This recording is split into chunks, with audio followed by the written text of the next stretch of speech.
Bem-vindo ao Mar de Letras. Assinalamos hoje um regresso ao nosso programa. O jornalista Cédric de Carvalho está de volta para nos falar de Prisão Política, um livro com um relato impressionante e na primeira pessoa sobre o processo 15+2. Cédric, bem-vindo de volta ao Mar de Letras. O Cédric, conforme uma conversa que já aqui tivemos, há uns anos, ficou preso um ano e foi no cárcere que surgiu a ideia e o início de um livro chamado Cabinda, um território em disputa, sobre o qual conversámos na altura. Esta ideia esta ideia do Cabinda, convivia com a outra ideia que veio a dar lugar a este seu livro mais recente, a Prisão Política. Obrigado mais uma vez pelo convite e cá estar a esta Casa das Letras, que muito nos honra, né? Enquanto pensei e trabalhei no livro Cabinda a partir da prisão, ao mesmo tempo já tinha o propósito e, de alguma forma, o compromisso pessoal de futuramente publicar um livro sobre a própria prisão em que estava. É assim que finalmente temos agora este livro, depois de algum tempo, já passam alguns anos, com algum esforço, porque não foi fácil conseguir escrever e dar então aqui, poder apresentar finalmente este livro.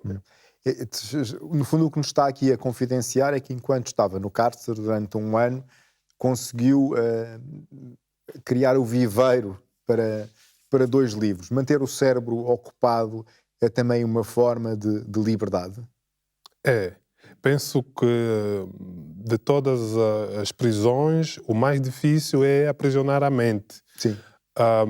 E o que temos visto e todos podemos verificar é que muitos escritores ou muitos presos políticos depois tornaram-se escritores a partir da cadeia, né?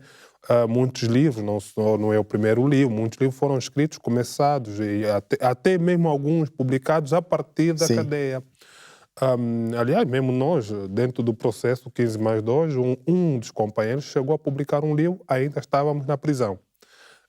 Então, isto é o mais difícil de aprisionar. Rapidamente recordo que, mesmo quando estava na cadeia, já estava a fazer as notas para este livro, para os 2 livros nesse caso, não propriamente preparando-me para o livro da prisão, estava a tirar nota, era mais para o livro de Cabinda. Sim. E para o da prisão estava a fazer as minhas anotações diárias, não propriamente contando o que seriam já as que iriam para o livro. Mas curiosamente, quando estive na cadeia, ainda fiz um esforço para convencer a administração da prisão para que nos cedesse um computador para que começasse mesmo a escrever já. Não foi possível, né? Foi numa altura já em que as autoridades estavam muito mais ríspidas, não queriam ceder em nenhum milímetro, então não foi possível. Na verdade, fiz a proposta, fiz o pedido sem esperança também de conseguir. Seria inédito até se conseguíssemos, né? Este Prisão Política, como o nome indica, é o diário de uma prisão, é o diário também de um julgamento. Hoje, o que é que sente quando folheia ou quando lê este seu livro? Continua a ser difícil voltar a ler o livro. Durante todo o processo de escrita e de revisão foi sempre difícil. Eu tenho este livro concluído, aliás, a data também está no livro, a data que concluí já há algum tempo. Mas, dentre revisões e tudo mais, eu fui atrasando muito o processo, porque ele é doloroso. Não é fácil de escrever e não é fácil também de ler. Tanto é que eu tenho dito que eu acho que o livro é, em termos de volume, talvez vocês podiam dizer que até tem um volume considerável, tem 200 e poucas páginas, mas eu ainda considero que tem poucas páginas, por muito que tínhamos por escrever, passamos e podíamos escrever, mas não foi possível mais porque exatamente é muito difícil conseguir escrever mais. E estive a fazer uma comparação até com um outro livro, aliás, o autor do prefácio, Carlos Taveira, que também escreveu um livro pequeno, mas o que ele passou nas prisões políticas em que esteve em Angola também, foi, em termos de brutalidade, sei lá, 1000 vezes superior ao que passamos, isso nos anos 80, imaginem. mas também não consegui escrever. Nunca conversamos, nunca tivemos essa conversa. Se não foi possível escrever exatamente por ser tão doloroso, mas deduzo que sim, porque passei por essa experiência e não consegui adiantar. Enquanto estive na prisão, várias vezes pensei que este livro seria, na verdade, escrito em vários tomos, porque eram tantas coisas que Sim. aconteciam. Às vezes, num único dia, aconteciam coisas que dariam só um livro. Mas no momento de escrita, por ser muito difícil de narrar o que se passa numa prisão, só consegui espremer isto, podemos dizer assim. Esta desventura começa a 20 de junho de 2015, uma leitura coletiva que vai dar lugar a uma detenção brutal. Tinham noção, quando se estavam a juntar nesse dia para fazer uma leitura, do tipo de riscos a que se estavam a expor? Estávamos conscientes de que estávamos em risco. Aliás, exercer cidadania, ativismo, jornalismo com independência em Angola é sempre um risco. Mas quando pensamos em fazer aquelas reuniões, em fazer aquelas abordagens mais, digamos, mais concertadas, porque o objetivo era este, era fazer abordagens concertadas, também abordamos ainda a questão do risco. O que significa, o que virá implicar, nos reunimos todos os sábados aqui. Será que as autoridades, o regime sendo autoritário e ditatorial, não vai, de certo modo, atuar contra nós? E a resposta que demos é que não, não estaríamos a fazer nada que fosse secreto, e por isso é que as sessões eram abertas, ao contrário de que fomos acusados, que estávamos a fazer reuniões secretas. Não eram abertas, e tanto tenho dito que a própria polícia chegou e não encontrou aquilo trancado, estava aberta, era aberta, mas isto, ao mesmo tempo que tínhamos a noção de que era aberta, sabíamos que havia possibilidade de manipular em tudo aquilo que estávamos a fazer. Porque o que aconteceu foi uma manipulação de tudo o que estávamos a fazer. Porque as pessoas infiltradas naquelas nossas sessões fizeram um bom trabalho, que é, narraram o que estava a acontecer. E o que estava a acontecer nunca foi uma preparação para um golpe de Estado. Nunca se colocou essa questão nos debates. Mas as autoridades superiores de quem lá estava infiltrado decidiram então que tinham que enviesar a narrativa para um golpe de Estado, e foi assim que tiveram aquela ação bastante musculada. E a ação que tiveram, a brutalidade que tiveram, isso sim é que foi a novidade para nós. Porque aquela brutalidade era comum nas ações de rua, nas manifestações. Sim. Mas estando nós sentados num espaço aberto, era muito improvável para nós que eles tivessem aquela atitude. Podiam, e como tinham lá infiltrados, podiam ir lá a polícia, mas aquela ação, como se depois veio a perceber, nunca houve uma operação com aquela envergadura no país. É que e também disse isso no livro, é que parece que todos os órgãos que compõem um Ministério da Administração Interna, que em Angola se chama Ministério do Interior, todos aqueles órgãos parece que lá estavam. Eu tenho dito assim a brincar, parece que só faltavam os bombeiros, porque estavam lá todos. E isto era muito desproporcional, né? Quando dá por si fechado num cárcere, na sequência dessa detenção, que tipo de estimativas é que fazia em relação ao que pudesse ser o desfecho da história que estava a viver? Não, é assim, com aquela brutalidade toda, aquelas todas as forças mobilizadas, e depois com a prisão, não escondo que várias vezes pensei na morte, que o desfecho poderia ser a morte. Aliás, também digo isto aí no livro, porque os ânimos estavam muito exaltados, muito alterados mesmo, e havia várias possibilidades de existir o chamado erro de execução, que é o facto de eles não pretenderem matar-nos, mas a forma como eles nos estavam a tratar poderiam instigar para que outras pessoas fizessem o que eles próprios estavam a construir. De certo modo, é assim que houve um momento em que temi, inclusive, por outros reclusos, porque cheguei a perceber que alguns reclusos tinham assimilado a ideia de que pretendíamos dar um golpe de Estado. E apesar de serem reclusos, ainda eram fiéis ao regime. Sim. E um destes eu ouvi a fazer essas declarações, e quando ouvi, dei razão momentânea, naquele momento apenas, de que estaria bem no isolamento a que fomos submetidos, porque eventualmente se estivesse com ele nas celas comuns, talvez já estaria a ser mais violentado, mas o que depois vinha a perceber que não era assim, mas naquele momento temi.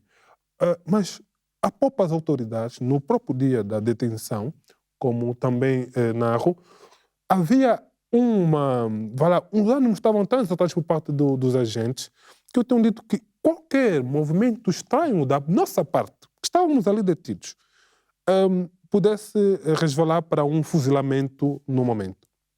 Imagine que houve até agentes que estiveram mascarados, né? Estiveram com gorros. Eles estavam de tal modo imbuídos de que estavam ali indivíduos a preparar um golpe de Estado. E se estavam preparando um golpe de Estado, então estavam armados. Sim. Obviamente que eles poderiam também preferir disparar do que aguardar que disparássemos, caso tivéssemos realmente armas. Foi assim que, no mesmo dia, alguns minutos depois da detenção, penso que também escrevi isto, os agentes ficaram surpresos quando começaram a perceber que não era aquilo que lhes tinham sido transmitido quando passaram-lhes a missão. Como é que foram esses meses na reclusão, uma vez que o julgamento só se vai iniciar no final de 2015? Como é que os viveu? Foram muito difíceis. Foram, primeiro, o tempo de isolamento. Tenho dito que a prisão foi mais difícil para mim e acho que para os outros companheiros que nunca tinham estado detidos, sequer. Sim. Apesar de jornalista e estar a acompanhar, entrevistar presos a partir das prisões, porque já várias vezes, inclusive os ativistas e alguns ativistas que depois estiveram presos também comigo, no próprio processo, já os tinha entrevistado quando estiveram presos, mas o choque foi muito forte quando eu próprio entrei na prisão. Não tinha noção nenhuma. Tanto é que nos primeiros dias, aliás, também isto foi talvez até positivo, no sentido de que o isolamento a que fomos submetidos, pensei que fosse um processo normal da prisão. Inclusive esqueci todo o aprendizado do direito penitenciário, que eu já tinha estudado na altura, porque sou formado em direito, que havia segmentos e as celas de punição eram chamadas as celas de isolamento. Mas eu pensei que as celas de isolamento fossem as celas comuns. E por aí, algum tempo, então, fiquei, digamos, de certo modo, descansado, achando que estava numa situação normal, mas quando percebi que não era situação normal, foi um grande susto. E depois, quando também percebi que os companheiros que já tinham estado presos estavam, de certo modo, mais apreensivos, mais fustigados pela prisão, que eu, de certo modo, percebi, mas espera aí, se eles que já estiveram presos não estão a resistir como eu estou a resistir, então não é para resistir. Sim. Que é curioso, né? Ou seja, a prisão é mesmo para resistir, mas quando percebi que os companheiros que já tinham estado presos, afinal de contas, não estavam a aguentar assim tanto, que aquela prisão que estávamos a viver era muito mais brutal do que as outras, aí comecei então, de certo modo, digamos, a baixar as minhas barreiras, né? Foi aí onde comecei a perceber o impacto, comecei a ter problemas de visão, exatamente por causa do isolamento, sem ter acesso à luz do dia. Aliás, o acesso à luz do dia veio diante de uma negociação futura em que só nos permitiam ter acesso 1 hora por dia, né? E aquilo era brutal, o acesso a 1 hora por dia ao sol, à luz natural, já era até prejudicial aos nossos olhos, que era preferível não sair para desfrutá-la. Então, foi um período brutal. Foi também nesse período, antes do julgamento, que tivemos as greves de fome. A greve de fome muito mais conhecida aqui foi a greve que o Luat Beirão fez. Eu também fiz. E houve uma altura que a greve do Luat, claro, preocupou-nos, deixou-nos bastante angustiados. Que foi quando esteve naquele limiar da morte, 30 e tal dias já. o facto de ele estar naquele... Somos companheiros, e ele tinha total solidariedade nossa, mas perceber que um dos nossos companheiros podia morrer mesmo era muito preocupante. Deixava-nos... tinha um efeito, às vezes, contrário. Em vez de termos força para lhe dar força, já não. Sim. Já não. Estávamos também bastante fragilidade. Era como se, ao mesmo tempo, estávamos também em greve de fome com ele, né? Naquele momento. Então, foram momentos bastante difíceis, e sem falar de todo momento de conflito entre as autoridades. Porque a prisão também foi um momento de bastante conflito. Tenho dito que, se fôssemos detidos e não nos importunassem permanentemente, talvez pudéssemos passar aquele período mais tranquilamente. É que não foi assim. Permanentemente nos importunaram, nos espicaçaram, exatamente porque faz parte da chamada tortura psicológica. E isto não foi nada fácil, não é? Quando, no final desse calvário, podemos chamar assim, entra na sala do tribunal, tinha esperança de que alguma justiça fosse feita, ou pelo contrário, tinha o receio de que nada parecido com justiça fosse acontecer? Não, nunca tive. Nunca tive esperança de que houvesse alguma justiça. No primeiro dia da detenção, foi um final de semana, o que eu tive esperança era de que na semana, logo no início da semana a seguir, fôssemos libertados, porque iriam perceber que estavam a cometer um erro gravíssimo. É sempre um erro, mas poderiam estar a cometer um erro mais grave do que já tinham cometido, que eram de ter jornalistas académicos, que também existiam Sim. académicos, e poderia então nos libertar para evitar mais maior, porque era previsível que existiria todo este aparato mediático, atenção, pressão toda que houve. Mas não foi assim, e fomos detidos no dia 20 de junho, e no dia 2 de julho, o então presidente José dos Santos fez um discurso que eu poderia dizer que foi o discurso sentenciador. Depois daquele discurso, disse várias vezes com meus companheiros e para mim mesmo que não havia forma de existir um outro desfecho. É que os poderes em Angola, o poder judicial, legislativo, não têm autonomia nenhuma, não têm independência nenhuma. E caso o poder judicial, o tribunal, nos inocentasse, mesmo que não fosse só inocentar, por exemplo, aplicasse uma pena branda contra nós, estaria a desmentir o presidente da República. E isso não é admissível em Angola. Não era admissível com José Santos e não é admissível também agora. Isso também que fique claro. Então, nunca houve esperança nenhuma da minha parte, né? As sentenças, e quando veio a sentença, no meu caso fui condenado a 4 anos e meio, também estive bastante consciente de que tinha que cumprir a sentença. Fiz os cálculos de que pelo menos teria de cumprir metade da pena para depois sair em liberdade condicional. Mas não havia nenhuma esperança de que fosse um julgamento justo, isto não. Nós já vamos continuar a nossa conversa, para já fico com uma visão genérica sobre este processo.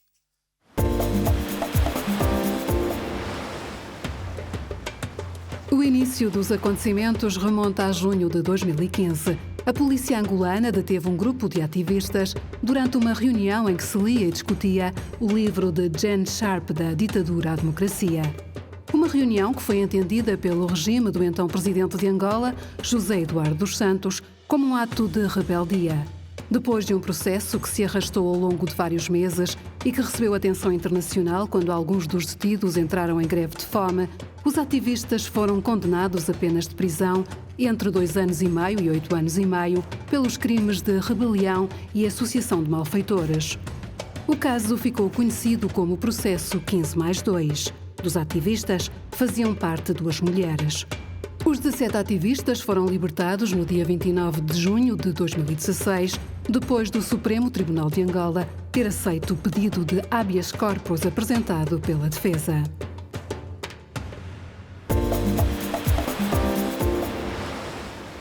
Cédric, de certa forma, animavam-se com a ideia de que, por ser um julgamento que envolvia a sempre tão sensível questão dos direitos humanos, ele pudesse ter repercussões internacionais? Sim, nós felizmente temos alguns ativistas em Angola já com alguma dimensão internacional. E não estavam detidos, alguns estavam detidos e outros não, e dos que não estavam, refiro Rafael Marques, William Toné. E estas pessoas, quando estivemos detidos, logo nos primeiros dias, eu pensei, essas pessoas não ficarão paradas. E não ficaram, mobilizaram-se bastante para que o assunto fosse internacionalizado, e assim foi, porque ficar apenas pela denúncia interna não seria suficiente. Não tem sido, e o não ter sido exatamente porque temos o outro problema gravíssimo, que é a falta de independência por meio dos órgãos de comunicação social, né? Não há espaço, e não existindo espaço não seria possível sequer que as pessoas tivessem conhecimento, o país, por exemplo, a começar pelo país, tivessem conhecimento de que estávamos detidos injustamente. Porque a imprensa pública estatal angolana fez todo o trabalho de dizer que estava mesmo a preparar um golpe de Estado. Aliás, houve momentos em que um ex-governador de Angola, da capital de Angola, chegou a declarar que pretendíamos cortar-lhe a cabeça. Isto passando tudo na mídia pública, quem não tem o contraditório, e este contraditório só era possível a partir da mídia internacional, muito bem podiam acreditar. E alguns acreditaram, né? E até hoje há pessoas que acreditam que não tiveram acesso ao contraditório, que também é natural. E por isso a pressão internacional foi bastante importante, e isto graças a este apoio internacional, mas também a começar de dentro, né? Eu ouço falar e fico a pensar, será que Angola tem uma história recente em relação à qual existam poucos testemunhos escritos que vão para além do que é a versão oficial da história? Este é um grave problema que temos. Não há. Temos pouquíssimos. Há pessoas que começam a escrever. Nós temos pessoas que participaram na história de Angola, na história da descolonização, nas lutas mesmo, fratricidas, e que têm relatos na primeira pessoa que seriam interessantes de ler. Mas pouco se escreve. Pouquíssimo mesmo. A própria história de Angola que tem sido escrita, de certo modo, está completamente enviesada. Começa a existir alguns historiadores independentes que têm escrito, e isto é bastante interessante, mas também depois tem um outro lado, o outro problema, que é exatamente a fraca distribuição de livros, pouco poder aquisitivo que há no país. E por isso temos esse grave déficit, né, de história, sobretudo a história na primeira pessoa. Acredita que os ventos de mudança que recentemente têm sacudido o cenário político angolano podem alterar esse estado de coisas? Não, porque de 2017, que foi a chegada do novo presidente, para cá, ficou em tão pouco tempo, 4 anos, ficou claro que o novo presidente não representa um novo regime. É uma continuidade do regime, e com esta continuidade, infelizmente, há a continuidade também das práticas que não permitem que haja novos ventos positivos. Não há, e por isso não há esperança nesse sentido também. Estas pessoas do processo 15+2 hoje já conseguem ter uma vida normal? Olha, algumas pessoas não. E aqui é um caso muito grave que eu então vou preferir referir, esquecendo os outros, inclusive o meu próprio caso. Há num processo, o único militar que tivemos num processo chama-se Osvaldo Caola. Ele foi capturado em casa, não esteve na nossa sessão de debate, foi capturado em casa. E depois disto, enquanto decorreu o processo, ele foi expulso das Forças Armadas. De lá para cá, aliás, não foi expulso. Em termos formais, ele foi passado à reforma. Passado à reforma, ele devia continuar a receber o seu salário. Nunca, desde 2015, que ele está sem salários, não lhe é permitido voltar ao trabalho, e ele continua sem poder trabalhar. Porque ele também era professor universitário, e a universidade, enquanto decorria o processo, também lhe expulsou e nunca mais lhe readmitiram. Ele continua a passar por problemas gravíssimos em consequência do processo. E como ele, eu acho que ele é o caso mais grave, mas temos outros companheiros também que foram expulsos da função pública, aqueles que estavam na função pública. Alguns conseguiram, com pressão mediática, conseguiram regressar à função pública, mas outros não conseguiram. Há muitas formas de ter voz, e uma das formas para ter voz foi interpretada por si. Fundou uma editora, a Elivulo. Qual é que era o propósito por detrás deste empreendimento? Nós temos, e o livro que nos levou à detenção revela isso. Nós temos ainda no país chamados livros proibidos. Enquanto estivemos presos, o embaixador de Angola chegou mesmo a declarar isso em televisão. Livro é proibido, este livro é proibido. Dizendo que em qualquer país há livros proibidos. Não há. Em democracia não há livros proibidos. Nem o Mein Kampf de Hitler é proibido. Já foi, mas pronto. E qual é este propósito de que continuam a existir pessoas que têm escritos interessantíssimos, mas que, por exatamente amordaçamento do regime, as editoras que existem, as poucas que existem, preferem não publicá-los. Percebi que existia aí um vazio. Era preciso existir uma editora com independência suficiente para publicar com liberdade o que for achar conveniente.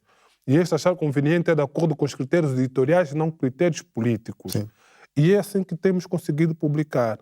Conseguimos publicar, e nós temos publicado os nossos primeiros livros, que também, digamos, em termos de marketing, foram até positivos, foram sobre psicologia. Foram com um psicólogo. Os 3 primeiros livros foram com um psicólogo.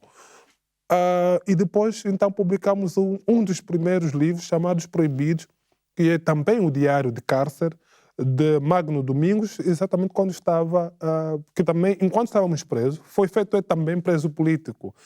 E é caricato a razão da prisão dele. Foi por ele tentar ir assistir uma sessão de discurso do Presidente da República da altura. Por tentar entrar, ele não entrou no Parlamento, por tentar entrar, foi detido com acusação de falsificação e tudo mais, e ficou preso. E é assim que ele escreveu um belíssimo livro, pequenito, mas bastante interessante, a narrativa que ele traz sobre o que passou, e faz um paralelo com o passado dele para poder ir, digamos, fazer uma ligação com as suas origens, porque também tem origens, o próprio pai também já esteve envolvido em processo, na luta de independência. Faz essa ligação interessante, e é assim que temos esse brilhante livro. Mas temos outros, e também considerados livros proibidos. Um deles é o Fraccionismo, o livro sobre fraccionismo, da Leonor Figueiredo, uma escritora de mão cheia, bastante conhecida cá, é portuguesa, tem vários livros sobre a história de Angola, e esse fraccionismo é sobre o 27 de maio de 1977, a chacina que houve.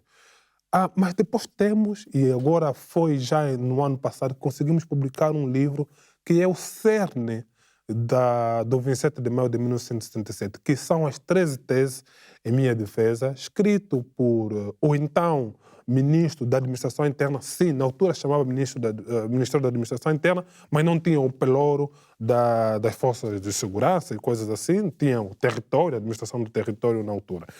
E este livro é de Nito Alves, da autoria de Nito Alves, é um documento importantíssimo para compreender o cerne do 27 de maio de 1977, mas ele foi banido.